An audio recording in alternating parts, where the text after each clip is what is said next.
தனம் தரும், கல்வி தரும், ஒரு நாளும் தளர்வறியா மனம் தரும், தெய்வ வடிவம் தரும், நெஞ்சில் வஞ்சமில்லா இனம் தரும், நல்லனவெல்லாம் தரும் அன்பர் என்பவர்க்கே கணம் தரும் பூங்குழலால் அபிராமி கடை கண்களை. அபிராமியுடைய திருவருளாலே மிதுன ராசிக்குள்ளே செல்கிறோம்.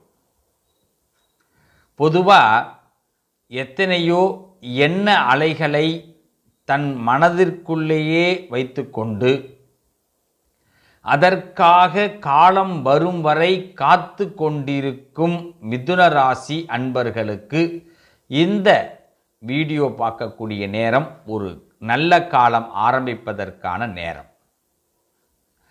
தெய்வம் ஒரு சில நேரத்தில் மனுஷ ரூபே அப்படின்னு சொல்லுவாங்க. மனுஷனுடைய ரூபத்தில் தான் இறைவன் வரக்கூடியதை பார்க்க முடியும். கடவுள் நேரடியாக சங்கு சக்கரங்கள்லாம் வைத்து கொண்டு வர முடியாது. இந்த மனுஷ ரூபத்தில் இறைவன் வரார் அப்படிங்கிறத உணரக்கூடிய ஒரு ராசி மிதுன ராசி. அப்படின்னா நமக்கு என்ன முடியும், நம்ம தகுதி என்ன, நம்ம யாரை நம்பலாம், யாரை நம்பக்கூடாது, இதெல்லாம் அனுபவ பாடத்தில் தான் கிடைக்கிது. இருந்தாலும் கிடைச்ச பாடத்தை சரியாக லிசன் பண்ணுறவங்க யாருன்னா மிதுன ராசி. அப்படி இந்த மிதுன ராசிக்கு நல்ல சில விஷயங்களை புரிந்து கொண்டு இப்படி தான் வாழ வேண்டும், இப்படி தான் செயல்படுத்த வேண்டும், இப்படி தான் இருக்கணும் அப்படின்னு தனக்கென்று ஒரு ப்ரொசீஜரை வகுத்து கொண்டு வாழக்கூடியவர்கள் மிதுன ராசி என்பர்கள். ஆனால் வெளியில் பார்த்தீங்கன்னா சிரித்த முகத்தோடு இருப்பாங்க. வெளியில் எதையும் காட்டிக்க மாட்டாங்க, எதுவும் தெரிஞ்ச மாதிரியே காட்டிக்க மாட்டீங்க. இதுதான் உங்களுடைய சூத்திரம். நல்ல கவனிங்க. எதையும் தெரிந்த மாதிரி மிகப்பெரிய அறிவு ஆற்றல், நல்ல பிளானிங், ஸ்கெட்சிங் பிளானிங்லாம் பக்காவாக போடுவீங்க. சக்ஸஸ்ஃபுல்லாக வாழ்கிறதுக்கான எல்லா ஐடியாவும் வரும். ஆனால் நான் தான் இதை செய்கிறேன் அப்படின்னு காட்டிக்க மாட்டேன். இப்படி தனக்குள்ளேயே சில விஷயங்களை புதைத்து வைத்து கொண்டு நேரத்திற்காக இந்த ஒரு வார்த்தை சொல்லுவாங்க, கொக்கு காத்துக்கிட்டு இருக்கோம் அப்படின்னு. அது மாதிரி காத்து கொண்டிருப்பவர்கள் மிதுன ராசிக்காரர்கள். அந்த மிதுன ராசிக்காரர்களுக்கு உங்கள் காத்திருப்பு ஒரு நாளும் தோல்வி அடையாது. நீங்கள் எதுக்காக காத்தாலும் சரி, பொண்ணுக்காக காத்திருந்தாலும் சரி, பெண்ணுக்காக காத்திருந்தாலும் சரி, புகழுக்காக காத்திருந்தாலும் சரி, பொருளுக்காக காத்திருந்தாலும் சரி, நிச்சயமாக நீங்கள் காத்திருப்பதனால் வெற்றி உங்களுக்கு வந்து சேரும். இதை நான் தெளிவுபடுத்துகிறேன். இந்த கடவுள் படைத்த பொக்கிஷம் பாகம் 2 நம்ம மிதுன ராசிக்கு என்னெல்லாம் இன்னும் கொஞ்சம் உத்வேகத்தை ஏற்படுத்தணும், என்னெல்லாம் ஒரு விவேகத்தன்மையை கொண்டு வந்து எப்படி செயல்பட்டு எந்த வழியில் ஆன்மீக விஷயங்களை ஈடுபட்டு எந்த பரிகாரங்களை பண்ணால் சக்ஸஸ் ஆகும் அப்படிங்கிறத சொல்ல தான் இப்போ இந்த வீடியோ நடக்குது. இந்த வீடியோவை ஸ்கிப் பண்ணாமல் பாருங்கள். ஏதோ ஒரு இன்டிமேட், ஏதோ ஒரு மெசேஜ் கடவுள் உங்களுக்கு கொடுப்பார். இப்படி இந்த மிதுன ராசிக்கு இன்னும் ஒரு விஷயத்தை சொல்லி ஆரம்பிக்கிறோம். சொல்லொன்னா துயரங்கள் எத்தனை வந்தாலும், கடந்த காலத்தில் பார்த்திங்கன்னா நிறைய துயர சம்பவங்கள் நடந்திருக்கு. நமக்கு நெருங்கின ஒரு உறவை விட தெரிந்த உறவுகள் நம்மை விட்டு விலகும்போது எவ்வளோ வருத்தம் இருக்கும். அதுவும் ஒரு சிலர் இந்த உலகத்தை விட்டு விலகக்கூடிய காட்சிகள் உங்கள் கண்முள்ள நடக்கும் பொழுது எப்படி இருக்கும். இதையெல்லாம் கடந்த நாட்களிலே கடந்து உறவுகளையும் சில உறவுகளையும் இழந்து சில உள்ளங்களையும் இழந்து, ஆனாலும் நமக்கென்று ஒரு கூட்டத்தோடு இன்றும் வாழ்ந்து கொண்டிருக்கக்கூடிய இந்த மிதுன ராசிக்கு தெய்வ பலம் பரிபூர்ணமாக உண்டு. வெளியில் காட்டிக்க மாட்டோம். எனக்கு இது தெரியும், அது தெரியும், நான் இப்படி தான் இருப்பேன் அப்படின்னு எந்த விதமான பாகுபாடுகளும் தனக்குன்னு ஒரு ரிஸ்ட்ரிக்ஷனோ எதையும் கிடையாது. எல்லாரோடு ஒத்துப்போக்கூடியவர்கள் மிதுன ராசிக்காரர்கள். எப்படி வளைந்து கொடுக்கணுமோ அப்படி வளைந்து கொடுப்பார்கள். ஆனால் தனக்கென்ற ஒரு பாணியை வகுத்து கொண்டு அதில் லாபத்தையும் நட்டத்தையும் தனக்கு எப்படி சாதகப்படுத்தி கொள்ள வேண்டுமோ அப்படியும் படுத்தக்கூடியவர்கள் மிதுன ராசிக்காரர்கள். இந்த புத்திசாலித்தனம் தான் உங்களை இன்னைக்கு வாழ வைக்கிது. காரணம், நீங்கள் யாரையும் நம்ப மாட்டீங்க, உங்களை நம்புவீங்க. நீங்கள் எடுக்கிற ஒரு தீர்மானம் எஜமானருடைய தீர்மானம்னு சொல்லுவாங்க. நீங்கள் யாருக்கிட்ட ஒர்க் பண்ணாலும் சரி, ஆனால் நீங்கள் ஒரு தீர்மானம் எடுத்தால் சரியாக இருக்குன்னு உங்கள் முதலாளியே முடிவு பண்ணுவார். அப்படி இந்த தீர்மானத்திற்கு சிறப்பாக இன்றும் பலம் பெற்ற ராசி மிதுன ராசி. அந்த மிதுன ராசியில் பிறந்த என் சகோதரர்கள், திருவாதிரை நட்சத்திரம், புனர்பூச நட்சத்திரம், மிருக சிறுஷ நட்சத்திரத்தில் பிறந்த என் அன்பு சகோதர சகோதரிகளுக்கு இந்த கடவுள் படைத்த பொக்கிஷம் வாயிலாக புது புது மாற்றங்கள் ஏற்பட போகிறது அப்படிங்கிறத முதல்ல பதிவு செய்கிறேன். என்ன மாற்றங்கள் ஏற்பட போகுது? வரக்கூடிய காலங்களில் விவாக யோகங்கள் முதல்ல நடக்கும்.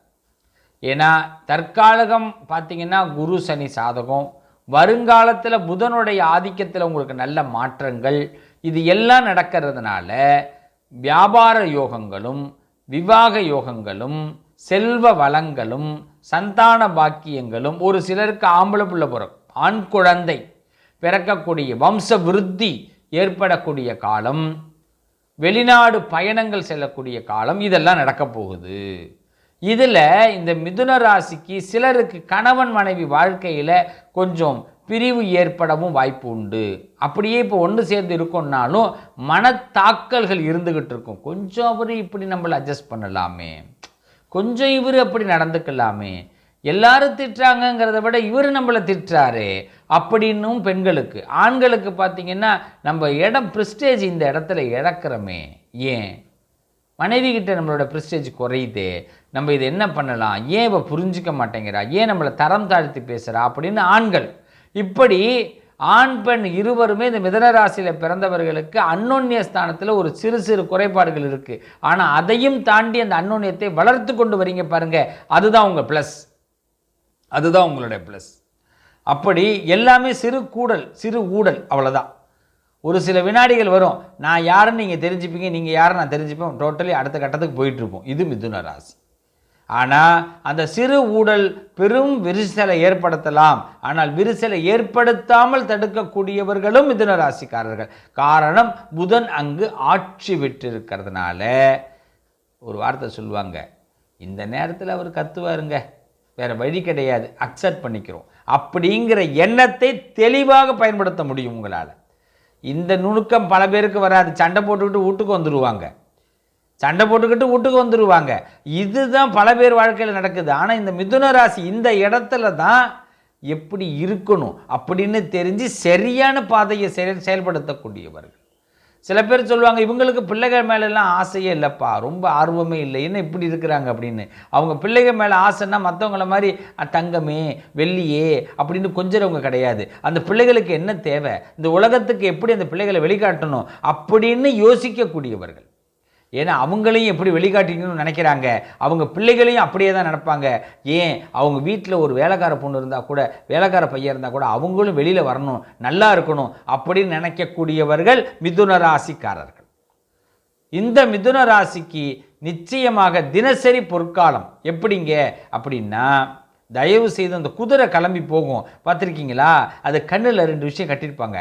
அது ஏன்னா எதுவும் அக்கம் பக்கம் பார்க்கக்கூடாது, ஒரே ரூட்டில் போகணும். இதை மிதுன ராசி கேர்ஃபுல்லாக ஹேண்டில் பண்ணால் வாழ்க்கை முழுவதும் சந்தோஷமாக இருக்கும். வாழ்க்கை முழுவதும் சந்தோஷமாக இருக்கும். 60 வயசாக இருந்தாலும் சரி, 70 வயசாக இருந்தாலும் சரி, 80 வயசாக இருந்தாலும் சரி, நினைக்கக்கூடிய விஷயங்கள் எல்லாம் நடத்தி பார்க்கக்கூடிய காலகட்டத்தில் என்றைக்குமே மிதுன ராசி இருப்பார்கள். ஏன்னா முன்கூட்டியே நடக்கும், முன்கூட்டியே நடக்கும். கல்யாணமாக முன்கூட்டி, வாழ்க்கையாக முன்கூட்டி. சார், அந்த முன்கூட்டி நடக்கக்கூடிய வாய்ப்பை நீங்கள் தவறவிட்டால் ரொம்ப டிலே ஆகும் ஒவ்வொன்றும் பெறுவதற்கு. கடவுள் 12 ராசியில் முதல்ல மிதுனத்துக்கு தான் முதல்ல கொடுத்துருவார். பொண்ணு கொடுப்பார், பெண்ணு கொடுப்பார், பொருள் கொடுப்பார், புகழ் கொடுப்பார், விவாகம் கொடுப்பார், வேலை கொடுப்பார், சந்தோஷத்தை கொடுப்பார். ஆனால் அந்த மிதுன ராசிக்காரர்கள் அக்செப்ட் பண்ண தெரியாமல் ஆன்னு உட்காந்துருந்தாங்கன்னா அந்த ஸ்டாப்பிங்கை விட்டு அடுத்த ஸ்டாப்பிங் போயிடுவோம். திருப்பி இந்த ஸ்டாப்பிங் நம்ம வரும்பொழுது லேட் ஆகிடும். நல்லா கவனிக்கணும். இன்னிலேருந்து நீங்கள் என்ன தெய்வம் கொடுக்குறாரோ அது உங்களுக்கு கொடுக்குறாரு அப்படின்னு தெரிஞ்சு உடனடியாக அதை கேப்சர் பண்ணுறதுக்கு தயாராக இருங்க மிதுன ராசிக்காரர்களே. உங்கள் பக்கம் வெற்றி நிச்சயமாக வந்து சேரும். இதுதான் உண்மை. இதில் வேறு பரிகாரங்கள், வேறு ஏதாவது சிரமங்கள் உங்களுக்கு செய்வன இருக்கும், கோளாறு இருக்கும் அப்படிலாம் சொன்னால் நம்ப வேண்டாம். மிதுனத்துக்கிட்ட நெருங்க முடியாது, சூட்சமதாரி, எல்லாம் அறிந்தவர். உங்களுக்கு இருக்கிற ப்ளஸ் என்ன தெரியுமா, யாரையும் நோகடிக்கக்கூடாது. ஏன்னா ஏதாவது நோகடித்தோம்னா நமக்கு ஏதோ வந்துருங்கிற கரெக்டாக உண்மை தெரியும். யாருக்கும் துரோகம் பண்ணக்கூடாது. அதே நேரத்தில் இன்னொருத்தனுக்கு 10 ரூபா அதிகமாகவும் கொடுக்கக்கூடாது. இது தெளிவாக வச்சுருப்பீங்க. 10 ரூபா அதிகமாக கொடுத்தா என்ன பலன்னு உங்களுக்கு தெரியும். ஆனால் இது தெரியாத பயப்பிள்ளைய நிறைய பேர் அதிகமாக கொடுக்கக்கூடிய ஆற்றல் உண்டு. உங்களுக்கு என்ன அப்படின்னா, ஒரு வேலை பார்க்குறாங்களா, இவங்களுக்கு 10 ரூபா கொடுத்தா போதும் அப்படின்றது கரெக்டாக தெரியும். 10 ரூபாய்க்கு மேலே கொடுத்தா அவங்க அந்த அதிகமாக உள்ளதை மட்டும்தான் எதிர்பார்ப்பாங்க. நம்ம ஒர்க்கை கரெக்டாக பண்ண மாட்டாங்க. இதை நன்றாக உணர்ந்தவர்கள் மிதுன ராசிக்காரர்கள். அதனால் உங்கள் ஒர்க்கர்ஸுக்கு நல்லது செய்வீங்க, கெட்டது செய்ய மாட்டீங்க. தேவையில்லாததை கொடுத்து வளர்க்கவும் மாட்டீர்கள். அடுத்தது, இந்த மிதுன ராசியை பொறுத்த வரைக்கும் தெய்வ பலம் அதிகமாக உண்டு. திடீர்னு பக்தி ஏற்படும். ஒரு நாள் கட்ட வரைக்கும் பக்தியே இருக்காது, திடீர்னு பக்தி ஏற்படும். அந்த பக்தியில் பார்த்தீங்கன்னா திளைத்து வருவார்கள். நெத்தி நிறைய பொட்டு, சந்தனம், குங்குமம், விபூதி, என்னென்ன செய்ய முடியுமோ அம்புட்டு அழகாக செய்வாங்க. அதில் ரொம்ப ஆர்வமாகவும் இருப்பாங்க. இப்படிப்பட்ட மிதுன ராசிக்கு தெய்வ பலம் என்றைக்குமே உண்டு. தெய்வ பலம் என்றைக்குமே உண்டு. மிதுன ராசியை பொறுத்த வரைக்கும் 108 திவ்ய ஸ்தலங்களில் எத்தனை திவ்ய ஸ்தலங்களை, இந்த வைணவ ஸ்தலங்களை போய் பார்க்க முடியுமோ அவ்வளோ ஸ்தலங்களையும் பார்க்கறதுக்கு முயற்சி பண்ணுங்கள். ஒரு காலகட்டத்தில் 107 பார்த்துட்டேன் சுவாமி நீங்கள் என்கிட்ட சொல்லணும், மெசேஜில் கமெண்ட்டில் சொல்லணும். 107 பார்த்துட்டேன் இந்த நிகழ்ச்சி பார்த்த பிறகுன்னு. அந்த பலன் உங்களுக்கு நிச்சயமாக கிடைக்கும். மார்கழி மாதத்தில் ஏகாதசின்னு வரும், கண்முழிக்கக்கூடியது. அவசியமாக கண்முழிங்க மிதுன ராசி. கண்டிப்பாக நீங்கள் நினைக்கிற விஷயம் நடக்கும். கல்யாணம் ஆகணுமா, குழந்தை இல்லையா, வியாபாரம் சூடு பிடிக்கணுமா, நல்ல படிப்பு படிக்கணுமா, வியாபாரத்தில் உத்தியோகத்தில் முன்னேற்றம் கிடைக்கணுமா, ஏகாதசி விரதம் மாதம் இருங்க. அதை இந்த மார்கழி மாதத்தில் வரக்கூடிய ஏகாதசியிலேருந்து ஆரம்பம் செய்யுங்க. கண்டிப்பாக அந்த பெருமாளுடைய அனுகிரகம், புதனுடைய அனுகிரகம் பரிபூர்ணமாக கிடைக்கும். அது மாதிரி மயிலாடுதுறை மாவட்டத்தில் சீர்காழி தாலுக்காவில் திருவெண்காடுன்னு ஒரு ஊர் இருக்கும். திருவெண்காடு அங்கே புதன் ஸ்தலம் பக்கத்தில் கீழப்பெரும்பள்ளம் கேது ஸ்தலம் இருக்குது. அந்த புதன் ஸ்தலத்திற்கு போய் வழிபாடு பண்ணுங்க. மிதுன ராசியில் பிறந்தவர்கள் ஒரு முறை வாழ்க்கையில் போகணும். வருஷம் ஒரு முறை போகிறது இன்னும் சிறப்பு.